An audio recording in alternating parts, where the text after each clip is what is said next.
The contents in the document I'm about to show you have helped me make thousands of dollars with my friends, get millions of views. So you're going to learn something, but these aren't going to get you arrested. They're not completely insane. They're just going to help you make a ton of money and do it quickly. Let's get into it. It feels like the more of these little tricks, these little like psychology nuggets I learn, the more money I make. And I think you're going to understand why. Let's get started. So number one, and it feels like really obvious, especially once you read this part, but stop writing for your grandma. Okay, like it's really easy to think that your English teacher was right about the amount of words and the amount of complexity in the words and like how you should write, but she's actually like incredibly wrong. Read this real quick. Okay, I don't know if you got that far yet, but it's talking about how you won $1 million. And it's like you could literally make the most amazing thing sound so boring if you fuck this one up. Write simple. Say the most important thing first, and you're going to get so many more viewers, so many more readers, so many more purchases just because you cut the bullshit and you stop trying to make it sound all fancy. So number one is just talk like a normal person. Explain fast, okay? Number two is use people's feelings. And it feels a little messed up, but offer something really valuable and it's going to create a sense of like obligation. But you don't have to do this in the normal, super boring, like marketing way of like, here's 10 tricks on how to do this or this or this. Like, you can make it as messed up as you want to. Like, for example, and this is a like kind of wild and random example, but like, for example, you're friends with this guy, you helped him move out of his house, you saw some pink handcuffs, and you didn't mention that to the friend group. You can now use that as leverage, to get something you want. Anyways, number three is ask short and punchy questions. And I'm gonna explain this to you real quick, but targeted questions that like engage through your thought process. Because when you ask a question, it naturally is going to open a loop. And not only that, it's also got a little bit of like social pressure too. Because like if I were to ask you, the viewer, have you ever even thought about asking questions in your copy? You just answered probably no. And now I can use that against you. I can like then ask further questions or say other statements that are like designed to use your answer no against you. So I stole this a little bit, but you already hate this art. You hate this already, don't you? Because you know it's coming. Want to know how I know? So it's just like it's setting you up for the answer that it knows that you're gonna say. But because your brain physically can't ignore a question, it's like trying not to think about pink elephants. Did you just think about pink elephants? Ever notice how those late night infomercials always ask like tired of struggling with stupid problem? Wish there was a better way. Like they don't care about your answer. They care about the fact that you're going to answer, and that's going to set them up to say, well, this is the solution. So ask questions in your hobby because people are going to answer them. And then it's going to set you up to be able to sell way better. Number four is make short and punchy statements.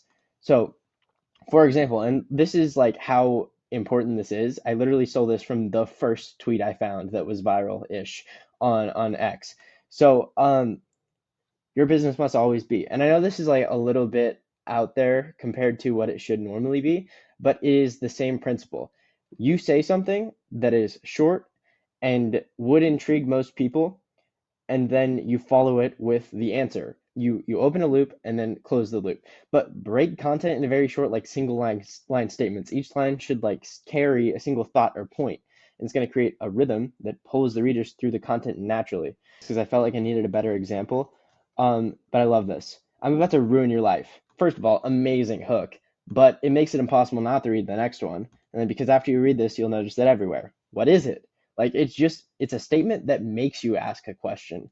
And like even though it seems to go against traditional values of like, okay, don't bore them, it's not boring because you literally like can't hold yourself together because you want to know what the answer is. So you're going to keep reading even though it's not answering it yet. Like you'd think it's counterproductive, but it's not. So ready? Watch what happens when I drop a single line like that. Your brain literally can't help but reading. And it's like those potato chips that say, bet you can't just eat one. Like it's just still building up, even though it might seem like you might bore them. You're not going to. Number five is label their feelings.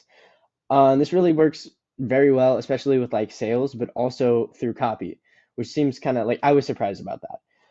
But you're reading this, and I know exactly why. you're watching this video, and I know exactly why. Because you're somebody who wants to get better at copy. You're the type of person who's willing to dive deep into the psychology of what makes people tick, and that's what makes you different for all of those corporate zombies writing emails that sound like they were generated by ChatGPT having a stroke. I put you in a box because you probably maybe said, you know what? Yeah, that is kind of me. Like, it doesn't have to be anything like rocket science. Obviously, you want to be different than ChatGPT having a stroke, right? So you're going to be like, yeah, that's kind of me. And that's going to make it basically less easy for you to click off because it's like, well, I am the type of person who wants to make better copy than most people. And if he knows that, he probably does know how to make better copy than most people. So the idea is to make you kind of, it's social pressure, but with yourself. It's like tying your ego down almost. But yeah, then 6 is make psychotic comparisons and exaggerations. I'm gonna have to go find an example for this too, but use specific and memorable comparisons instead of like generic bullshit descriptions. Let me find one because I know I wrote this down somewhere. You should do this for 2 reasons. Number one, because nobody likes reading this, and it's like so stupid, and like everyone does it also, so it's just like extra blendy inny. But our product is good. Our service is great. Like it's just dumb. Like instead, literally say, I mean, you could say anything and it'd be more memorable than that. But this is like icing on the cake. Like this coffee hits like a monster truck plowing through a china shop. This mattress hugs you like Santa on Christmas Eve, minus the soot, of course. Like it's just something that makes you imagine it. So I guess that's number one is like something that is actually imaginable because you can't imagine good, but you can imagine this hugs you like Santa on Christmas Eve. And the number two is because it makes you laugh. Like it's so stupid and out of like nowhere that it just makes you chuckle, and then you're even more likely to remember it because you don't remember like what people say, you remember what people how people make you feel. So if you laugh a little bit, even if it's just some stupid cringy joke, you're going to remember that email or that VSL over anything else just because of that little tweak. The number 7 is just sell. Okay? Like, especially if you're sending to an email list or you're making a YouTube video, doing whatever, people clicked on it knowing that they're going to get sold to, right? So why be dodgy about it? Why say, oh, and then if you'd like, please go here. Or if you're making an email, why make a whole day in the life about your routine, about anything, and be like, oh, here's 10% off? Nobody cares about that, right? And there's some sure super fans who are going to read it, but then still, it's like so much less optimal to do that when you could instead like tell your story, of course, but make it have a purpose. Make them feel something rather than just like watching some boring ass documentary about your life. Like, it, let me find a tweet that I do. I made this. It was like one of the highest viewed posts I ever made. Like, it's not that much, but get over it. People love it, and I'll show you in the comments too. But day 4, shit, it's 3 a.m. again. Like, this makes it more real, by the way. This makes it more personal. It's like, oh, it's 3 a.m. Like, I'm there with you. But I was worried this would happen, and it's happening. So this is an example of the little statements to create a ton of curiosity. Yesterday, I replied for like 6 hours to straight to boost the engagement, but the most world-ending, earth-shattering BS just happened. I actually gained a ton of followers, and it's just like the idea is that when you're telling your story, at least be entertaining. Like at least be someone people want to watch. Because otherwise, like, who are you expecting to get attention from or sell to or do whatever you're doing with your service? It's so stupid how most people just say, day 4, I woke up at 6 a.m. and I read and then I posted on X. And then, like, nobody cares about that, is my point. So just be a little different, be entertaining, and sell. If it's that simple. Anyways, number 8 is be an asshole. Okay? And I just want you to think about this real quick because who do you think is going to get more views on literally any platform? Like YouTube, you post and you say, guy number 1 says, how to make your life amazing with a heart emoji.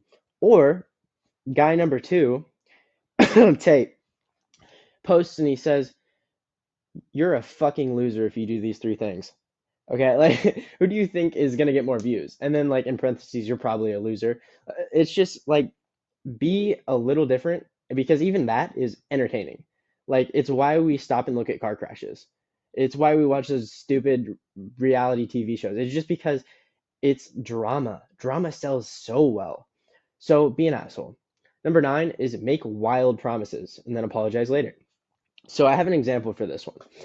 And it's in the 48 Laws of Power, but it's about how this guy convinced everyone that he could do alchemy. He could create gold out of thin air.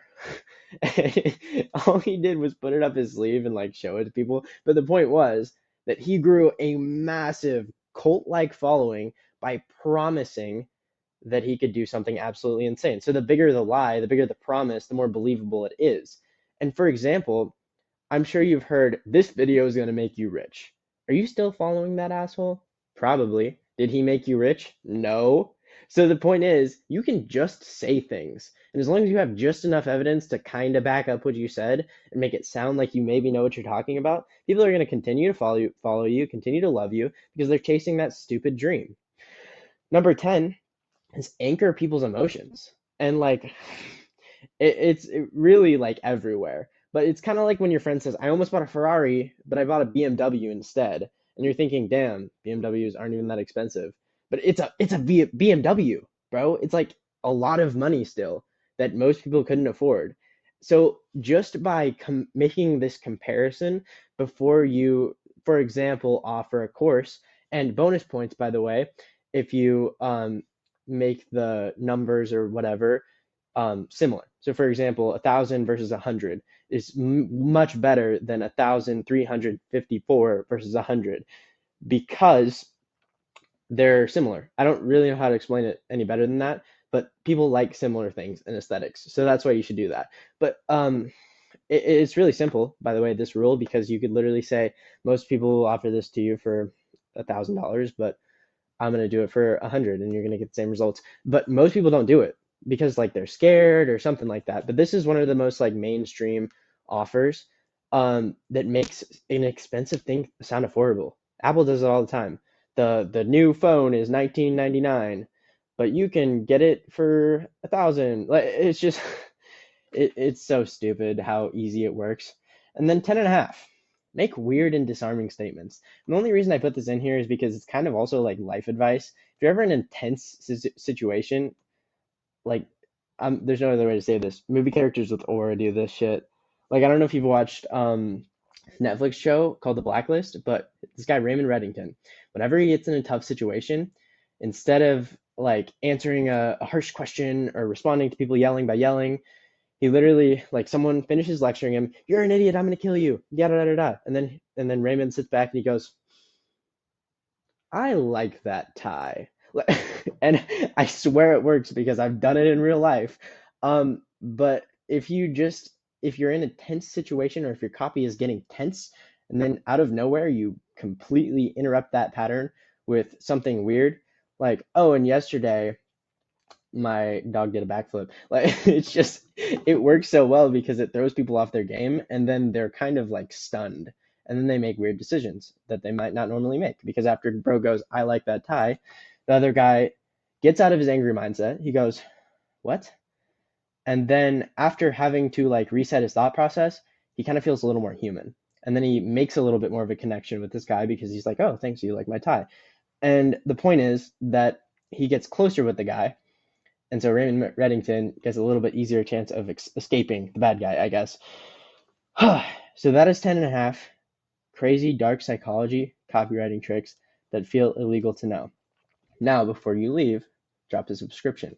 So now you're the type of person who likes to make their copy better and sell a lot of stuff and make a lot of money online. So I love you. Drop a subscription and also go sign up for my newsletter because I drop tons of value like this all the time. And if you're a business owner, what are you doing? Let me make you money. Let me write your copy. I think my offer right now on my website is I'll add 33% MRR in 45 days or you just don't pay. So what are you doing? Like go to my website, book a call. Anywho, love you. Subscribe. Bye.